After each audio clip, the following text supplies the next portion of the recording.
नमस्कार दोस्तों। आज की स्टोरी का नाम है वाइफ है तो लाइफ है। ये एक पारिवारिक फैमिली ड्रामा मूवी है जो बहुत अच्छी है। ये कहानी चार दोस्तों के बीच घूमती है। जय, राज, हरि और शंकर।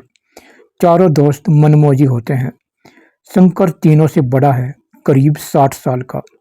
तीनों दोस्त एक ही उम्र के होते हैं। शंकर के 9 बच्चे होते हैं। उसकी बीवी भवानी शंकर को बेलन से बहुत पीटती है क्योंकि शंकर कोई भी काम नहीं करता और बीवी की मार खाता रहता है। शंकर तीनों दोस्तों को शादी से होने वाले नुकसान के बारे में बताता रहता है और उन्हें डराता रहता है कि शादी के बाद बीवी बहुत मारती है। अगर बीवी की मार से बचना है तो कभी भी शादी मत करना। मुझे ही पता है कि कैसी गुलामी करनी पड़ती है और हाथ पैर दबाने पड़ते हैं। तीनों दोस्त शादी से डरे रहते हैं और शादी ना करने की कसम खाते हैं। इनमें जय बड़े घर से होता है। उसके बहुत रिश्ते आते हैं मगर वह टालता रहता है। उसकी माँ और उसका पिता त्रिपाठी बड़े परेशान हैं। वह खुद को कोसते रहते हैं। त्रिपाठी के ऑफिस में एक माला नाम की लड़की काम करती है। त्रिपाठी उसे काम सौंपता है कि तू जय के पास रहकर उसे लड़कियां पसंद कराएगी क्योंकि वह लड़कियों से बहुत डरता है। उसका डर खत्म करना है ताकि वो किसी लड़की को पसंद कर ले और हम उसकी शादी कर सकें। माला हाँ करती है। फिर माला जय के साथ रहकर उसे लड़कियां पसंद करवाने लगती है मगर दोनों में ही प्यार होने लगता है। दोस्त भी माला को जय के लिए चाहने लगते हैं। माला की माँ और उसका छोटा भाई छोटू होता है। उधर हरि परी को दिल दे बैठता है। परी के घर का नियम होता है कि शादी के बाद घर का सारा काम पति करते हैं। परी का पिता दामोदर और परी की माँ लाडली की पूरी सेवा करता है। लाडली चाहती है कि दामाद भी सेवा करने वाला ही मिले जो पैर दबाए, घर के बर्तन मांजे और खाना बनाए। सब दोस्त हैरान होते हैं। फिर भी हरि परी की शादी हो जाती है। भवानी सोचती है शंकर दूसरी शादी कर रहा है। वह बेलन उठाकर शादी में आ जाती है। यहाँ पर पूरा हंगामा खड़ा हो जाता है। जय, राज और शंकर तीनों भवानी से जान बचाकर भागते हैं। उधर राज का पिता धर्मेंद्र हाथों में बॉक्सिंग ग्लव्स पहनकर हर समय कूदता रहता है और राज को बात बात पर पीटता रहता है। राज पिता से पूरा परेशान है और जो धर्मेंद्र होता है वह हमेशा धर्मेंद्र की फिल्में देखता रहता है। दोस्तों की मदद से जय माला से पूरा प्यार करने लगता है मगर उसका पिता त्रिपाठी माला को बिल्कुल भी पसंद नहीं करता। माला बड़ी परेशान होती है। दोस्त उसे समझाते हैं। एक बरसात की रात में जय और माला पूरे रोमांटिक हो जाते हैं और होटल में एक साथ रात बिताते हैं और सारे हदें तोड़ देते हैं। सुबह माला बिस्तर पर रोती है और पछताती है। जय उसे समझाता है कि मेरी शादी तुझसे ही होगी।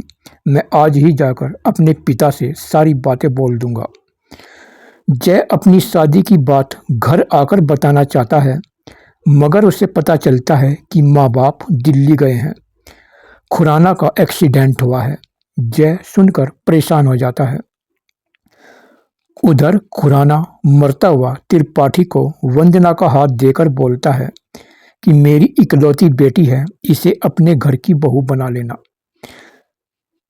त्रिपाठी हाँ करता है। तभी खुराना मर जाता है और सब बड़े रोते हैं। घर पर त्रिपाठी जय को वंदना से शादी करने को कहता है। जय मना कर देता है। बाप बेटे में भारी बहस हो जाती है। त्रिपाठी जय को मजबूर कर देता है। जय को वंदना से शादी करनी पड़ती है माला ये खबर सुनते ही बुरी तरह टूट जाती है और पूरी रोती है।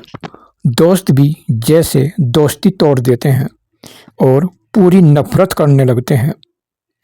घर पर जय को उदास देख वंदना को उस पर शक होने लगता है, मगर जय कुछ भी नहीं बताता।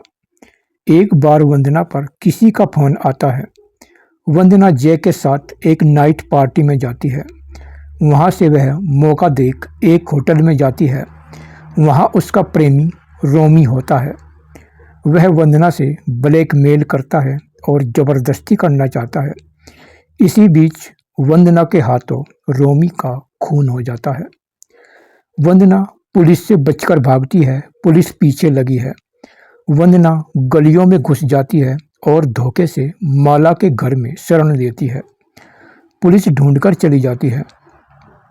वंदना माला के घर पर जय का फोटो देख लेती है और दोनों के प्यार के बारे में जान जाती है। माला उसकी पूरी सेवा करती है। वंदना उससे वादा करती है कि तेरे प्यार को मैं मिला के रहूंगी। घर आकर वंदना जय से भेद निकालने की कोशिश करने लगती है।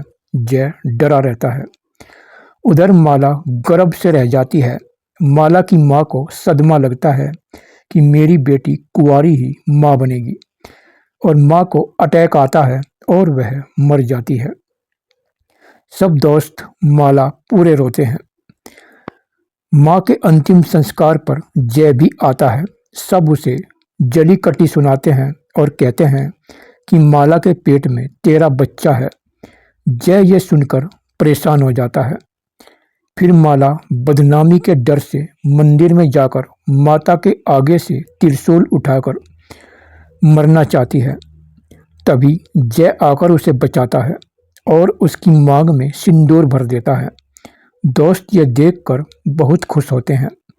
वंदना को सब पता चल जाता है। वह चुप रहती है। थाने में एसपी रणवीर चार्ज लेता है। वह रोमी के मर्डर के सबूत जुटाने में लग जाता है। उसे पता चलता है कि रोमी का मर्डर एक महिला ने किया है। वंदना शक के घेरे में आ जाती है और उसकी जांच शुरू हो जाती है। उधर अस्पताल में माला को लड़का पैदा होता है। यहाँ पर जय और वंदना दोनों आते हैं। वंदना कहती है कि मुझे सब मालूम है, और वह बच्चे को पूरा खिलाती है। सब दोस्त हैरान होते हैं। वंदना बच्चे को गिफ्ट में एक बंगला देती है। दोस्त खुश होते हैं। वंदना जय का हाथ माला को सौंप देती है, मगर सब दोस्त और माला वंदना को बोलते हैं कि वंदना घर पर रहेगी और माला इस घर पर रहेगी। वंदना को सबकी बात माननी पड़ती है कि इस घर में माला रहेगी और ससुर सास के घर में वंदना रहेगी। फिर करवा चौथ के दिन वंदना पर किसी का फोन आता है और वह बुरी तरह घबरा जाती है। उधर जय माला के पास होता है और वह व्रत खोलते हैं। उधर वंदना रात में ही निकल जाती है और विक्की के अड्डे पर आ जाती है। वह उसे रोमी के मर्डर के फोटो दिखाकर ब्लैकमेल करता है और ज़बरदस्ती करता है, और यहाँ दोनों में लड़ाई होती है और वंदना के हाथ रिवॉल्वर लगती है और वह सीधा विक्की को गोलियों से भून डालती है। विक्की मर जाता है। तभी वंदना को गुंडे पकड़ लेते हैं। तभी यहाँ पुलिस अटैक होता है और भारी लड़ाई होते हैं। एसपी रणवीर वंदना को देखता रह जाता है और वंदना रणवीर को देखती रह जाती है। वंदना कहती है, तुम जिंदा हो? रणवीर कहता है, जब मैं पुलिस ट्रेनिंग करके वापस आ रहा था तो मेरी कार खाई में गिर गई थी। सबने मान लिया था कि मैं मर गया, मगर तुम्हारे प्यार ने मुझे बचा लिया। जब मैं कई दिनों में घर पर आया, मुझे पता लगा कि तुम्हारे पिता नहीं रहे और तेरी शादी जैसे हो गई है। आज फिर हम मिल गए हैं। वंदना रणवीर का प्यार जाग जाता है। रणवीर विक्की की लाश में कई गोली मारता है और बोलता है, वंदना तू आज़ाद है, तूने कोई भी खून नहीं किया, तू वापस जा सकती है। वंदना की आंख में पानी आ जाता है और वह वापस चल पड़ती है।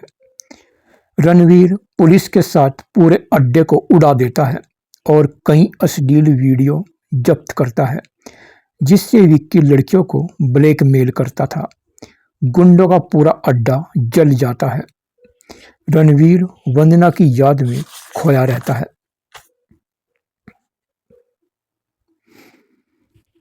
उधर त्रिपाठी को माला का पता लगता है। त्रिपाठी गुस्से में माला को घर से निकाल देता है। तभी यहाँ पर पूरा हंगामा खड़ा हो जाता है।